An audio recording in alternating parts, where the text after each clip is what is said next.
नमस्कार दोस्तों, पंजाब में हुए निकाय चुनाव में भारतीय जनता पार्टी को तगड़ा झटका लगा है। भारतीय जनता पार्टी का इस चुनाव में सुपड़ा साफ हो गया है। इस चुनाव में कांग्रेस पार्टी ने जबरदस्त जीत दर्ज की है। कांग्रेस पार्टी पंजाब निकाय चुनाव में नंबर 1 पार्टी बन गई है। सबसे पहले आप एबीपी न्यूज की रिपोर्ट देखिए। एबीपी न्यूज ने खबर छापते हुए लिखा है कि पंजाब नगर निकाय चुनाव में कांग्रेस ने बड़ी जीत दर्ज की है। वहीं इस चुनाव में भारतीय जनता पार्टी फिसड्डी साबित हुई है। वहीं आज तक ने भी इस खबर को छापते हुए लिखा है कि पंजाब नगर निगमों में कांग्रेस का जादू चला, भारतीय जनता पार्टी और शिरोमणि अकाली दल साफ हो गई। वहीं अमर उजाला ने भी इस खबर को छापते हुए लिखा है कि पंजाब निकाय चुनाव में कांग्रेस की प्रचंड जीत, भारतीय जनता पार्टी के हाथ लगी मायूसी, अकाली दल दूसरे नंबर पर पहुंची। वहीं नवभारत टाइम्स की रिपोर्ट आप देख सकते हैं, इसमें भी लिखा गया है पंजाब निकाय चुनाव में भारतीय जनता पार्टी को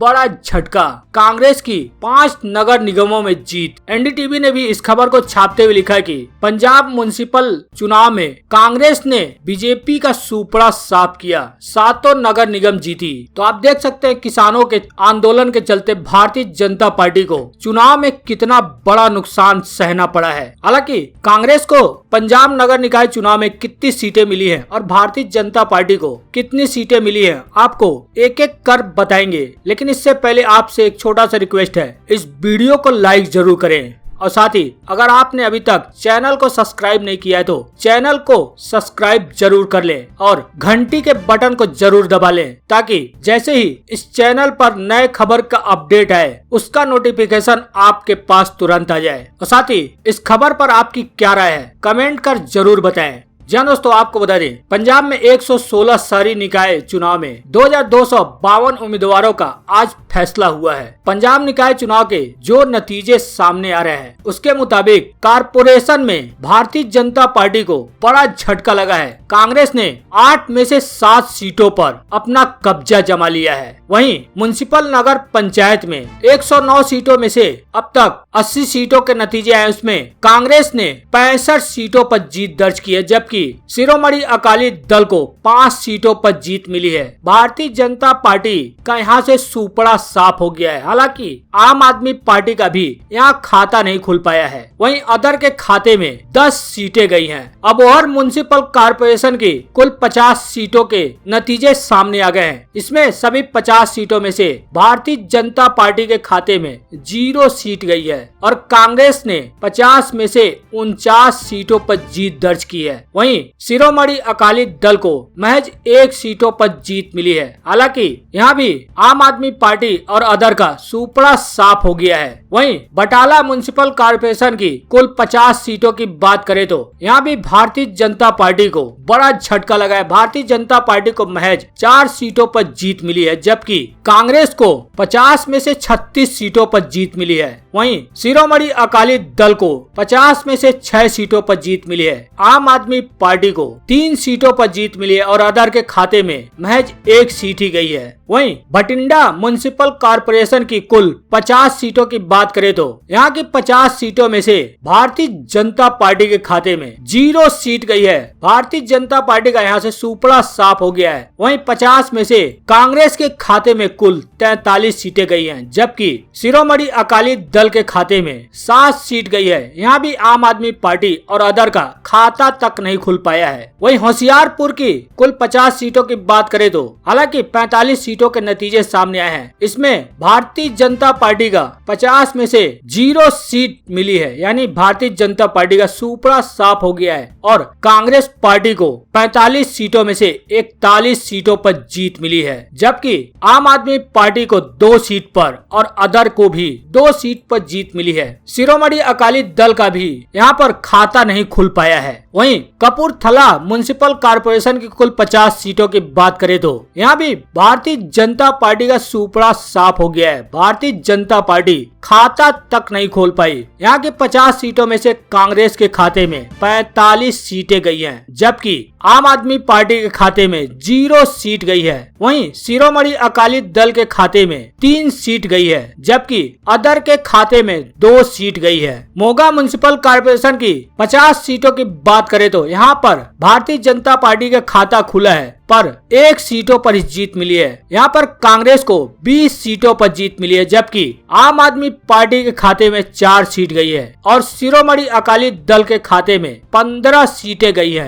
वहीं अदर के खाते में 10 सीट गई है। पठानकोट म्युनिसिपल कॉर्पोरेशन की कुल 50 सीटों की बात करें तो यहाँ पर भारतीय जनता पार्टी को कुछ राहत मिली है। भारतीय जनता पार्टी के खाते में 11 सीट गई है, जबकि कांग्रेस के खाते में 37 सीटें गई है और आम आदमी पार्टी का यहाँ भी खाता नहीं खुल पाया है और शिरोमणि अकाली दल के खाते में 1 सीट गई है और अन्य के खाते में 1 सीट गई है। वहीं म्युनिसिपल कॉर्पोरेशन की 8 सीटों की बात करें तो 7 सीटों के नतीजे हैं, लेकिन सभी 7 सीटों पर कांग्रेस ने कब्जा जमा लिया है। यहाँ पर भारतीय जनता पार्टी सहित सभी पार्टियों का सुपड़ा साफ हो गया है। तो आप देख सकते हैं पंजाब में किसानों के आंदोलन के चलते बीजेपी का क्या हाल हुआ है। प्रचार प्रसार के दौरान भी भारतीय जनता पार्टी के कार्यकर्ताओं को गांव वाले भगाते हुए दिखे। जब भारतीय जनता पार्टी कार्यकर्ता नेता गांव वालों से वोट मांगने पहुंचते थे तो उन्हें उल्टे पांव भगा दिया जाता था। अब इस चुनाव में भारतीय जनता पार्टी का सुपड़ा साफ हो गया है। भारतीय जनता पार्टी को बहुत बड़ा झटका लगा है। अब इस चुनाव का असर माना जा रहा है कि विधानसभा चुनाव में भी देखने को मिल सकता है, क्योंकि छोटे चुनाव से ही बड़े चुनाव का आंकड़ा लगाया जाता है।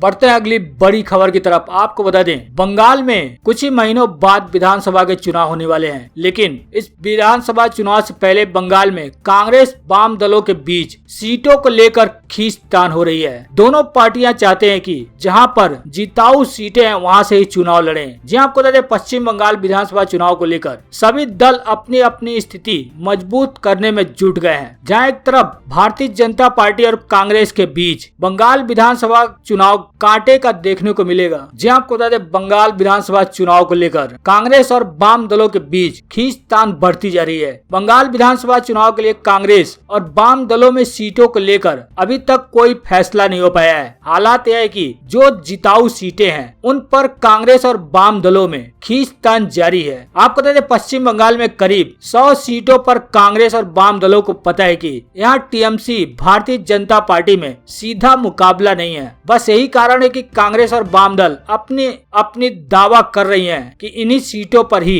वो चुनाव लड़ेंगी। बंगाल में सीट बंटवारे को लेकर प्रदेश अध्यक्ष अधीर रंजन चौधरी वाम दलों के साथ लगातार बैठक कर रहे हैं। बंगाल में अधिक सीटों की बजाय कांग्रेस कुछ चुनिंदा सीटों पर उम्मीदवार उतारना चाहती है। वहीं पुराने नतीजों में भी कांग्रेस के लिए मुश्किल खड़ी कर रही है। आपको बता दें, पिछले 2016 के विधानसभा चुनाव में 44 सीटें कांग्रेस ने जीती थी और 48 सीटों पर दूसरे नंबर पर रही थी। अब वाम दल ये चाहते हैं कि कांग्रेस जहां दूसरे नंबर पे थी उन सीटों पर चुनाव लड़े। वही कांग्रेस के रणनीतिकार मानते हैं कि पिछले विधानसभा चुनाव में दूसरे स्थान की सीटों पर हार का अंतर इतना ज्यादा था कि जिस तरह से भारतीय जनता पार्टी बंगाल में मजबूत हुई है उसके बाद परिस्थितियों को पलट पाना मुश्किल हो गया है। यही वजह कि कांग्रेस ज्यादा सीटें न मांगने की बजाय उन सीटों को मांग रही है जहां पर कांग्रेस की जीत की संभावना सबसे ज्यादा दिखाई दे रही है। आपको 2016 के विधानसभा चुनाव में टीएमसी को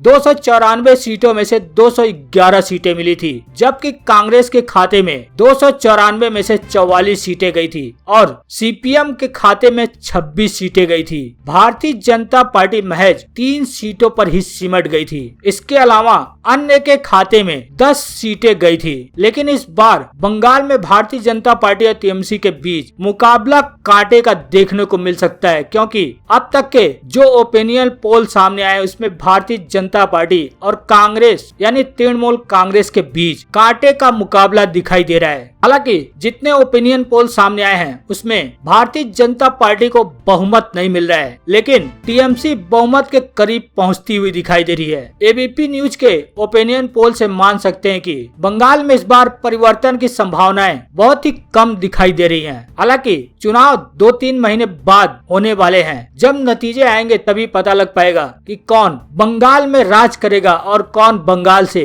यानी बंगाल के मुख्यमंत्री कुर्सी से बाहर होगा। आपको क्या लगता है? कमेंट कर अपनी राय जरूर बताएं और साथ ही इस वीडियो को शेयर भी करें।